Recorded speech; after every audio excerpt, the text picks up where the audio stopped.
gathered their forces for war and assembled in Judah. The Philistines occupied one hill, and our heroes, the Israelites, on another, with a valley between them. Now, a champion named Goliath, who was from Gath, came out of the Philistine camp. His height was 6 cubits and a span. That's 3 meters tall, almost 9 feet. He's a huge monster of a dog, wasn't he? He wore scaled bronze armor, and a bronze javelin was slung on his back. The tip alone weighed 15 pounds. Goliath stood and shouted to the ranks of Israel, "Choose a man and have him come down to me. If he's able to kill me, we will become your subjects, slaves even. But if I overcome him and kill him, you will become our subjects and serve us." So, when King Saul and the Israelites, they was right terrified. Who could fight a giant the likes of him? Well, even if they was able to, they didn't know how. So for 40 days, Goliath came forward day and night, challenging the Israelites, but nobody did nothing. Now, David was the son of a bloke named Jesse, who was from Bethlehem. Jesse had 8 sons, and David was the youngest. Maybe not. Alright, and the 3 oldest brothers was in Saul's army. So, David was in Saul's army, but you'll see that.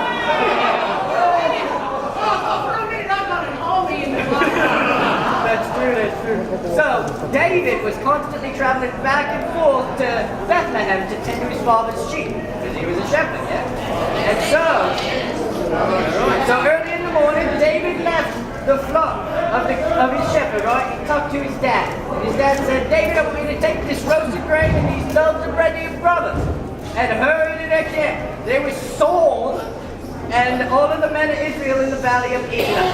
So, of course, David left right quick, and as he reached the camp, he left the things with the keeper of the supplies. He ran to the battle lines and asked his brothers how they was. As he was talking with them, Goliath, the Philistine champion, stepped out. And he shouted his usual defiance, but this time David heard him. Now, the Israelites has been saying, "You see this man, he keeps coming out to defy Israel. The king will give great wealth to the man who kills him. He will also give the man his daughter in marriage, and you will exempt him and his family from taxes in Israel." So now David believed firmly in the strength God of Israel. So he found Saul and he said to him, "Don't you worry on account of this Goliath bloke. I'll go and fight him." Well, King Saul replied, "You can't go against Goliath. Goliath's a giant. You're just a little boy. That would never work." Well, David replied to Saul, "It's true, I'm just a simple shepherd. But when a lion or a bear came and carried off a sheep from the flock, I went after it, rescued the sheep from its mouth, struck the beast and killed it." Goliath will be like them, because he has defied the armies of God. The Lord who rescued me from the jaw of the lion, the paw of the bear, will rescue me from the hands of this Goliath bloke. Well, Saul said to David, "Go, and let the Lord be with you." Saul gave David his own tunic, armor, and sword. But when the young lad tried walking around, he found it was too heavy for him. He couldn't even move. So he took it off. Then he took, well, it's regular clothes.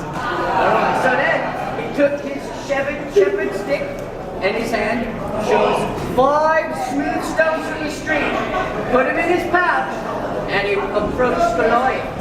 Now, Goliath looked David over and saw he was nothing more than a little boy. So he come up and he said, what is this? Do you think I'm a dog? You come at me with sticks? Come here and I'll give your flesh to the birds and wild animals. David said to the giant, "You come against me with your sword and spear and javelin. Lord, come against you in the name of the Lord Almighty. I'll strike you down and cut off your head, and the whole world will know that God watches over Israel. All those gathered here will know that it is not by sword or spear that the Lord saves, but by our faith." Amen. As the Philistine moved closer to attack David, David ran quickly to meet him. Reaching into his bag and taking out a stone, he slung it and struck Goliath right in the forehead. The stone sank into his forehead and he fell face down on the ground.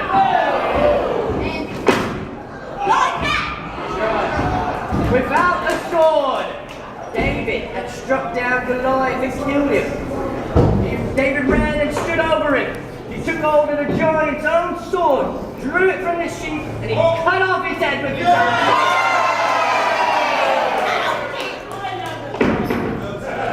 So, when the Philistines saw that their hero was dead, they turned and ran.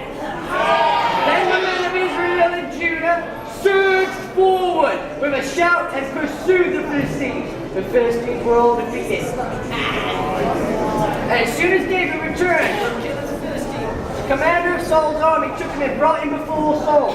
Now, while David he had the giant's head in his hand. He said, "Whose son are you, young man?" Saul asked. David said, "I'm David, son of your servant Jesse of Bethlehem." Saul gazed at David intently and said wisely, "And one day you shall be King David of the Israelites."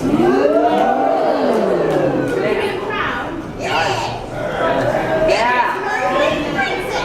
Right now, of course, the moral of this one is crystal clear, isn't it? Size doesn't matter, it's all about how you use it.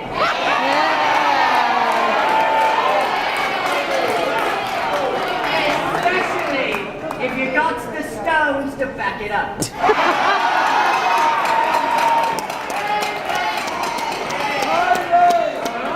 Now he's going to have my little niece Millie pass around the collection plate. Now it doesn't have to be no tin, doesn't need to be money. We're looking for small tokens of affection, anything you want to give. Of course, it's what comes from your heart that we're looking for. Right, and of course we're going to have the rose. Oh, and my family is going to play on the piano. My family's going to play Once in Royal David City on the piano. And as well, lovely choir, the roses. Sing along anyway. And I think this is a standing in. Oh, yeah, it's a standing in. It is a standing in. Actually, this one's a sitting in.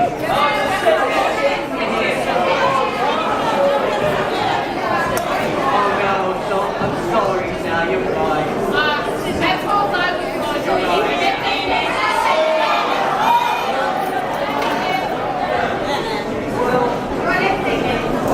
It's a standing in. And which in? Standing. I don't know that.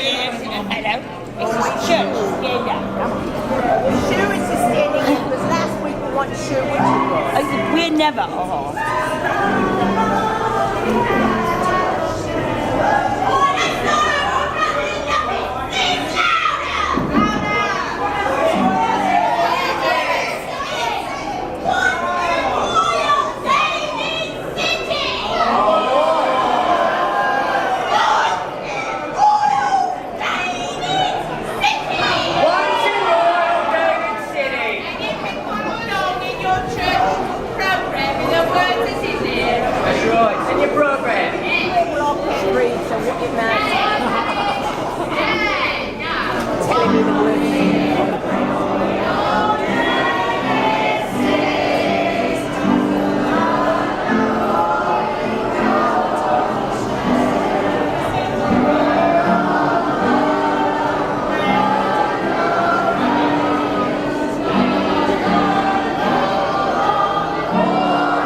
born to be listed. So Joseph had to leave Nazareth and Galilee to go to Bethlehem in Judah. Very far away, you see. Bethlehem had been King David's hometown, and Joseph went there because he was from David's family. So, seeing as how Mary was getting married to Joseph, and he had to go with him to Bethlehem. Yeah, so Joseph and Mary were right worried. Bethlehem were very far away, and the stupid baby were nearly due. So Joseph bought a little donkey, and so that if Mary were tired, she could ride on it and it would be Donkey? Seriously? well, no.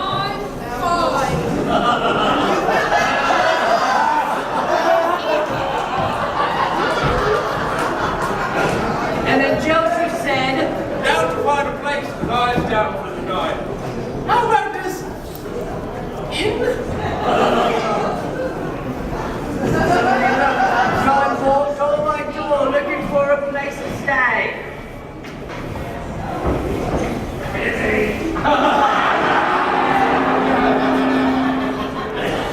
And the next.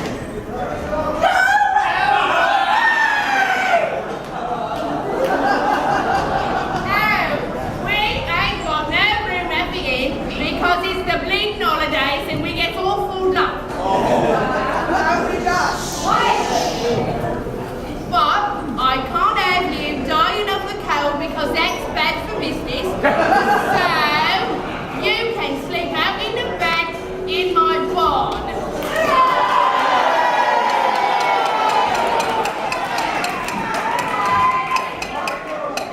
So while they was there, the time came for her to have the bleeding child, right? And she gave birth to her firstborn son.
Which is Christ the Lord.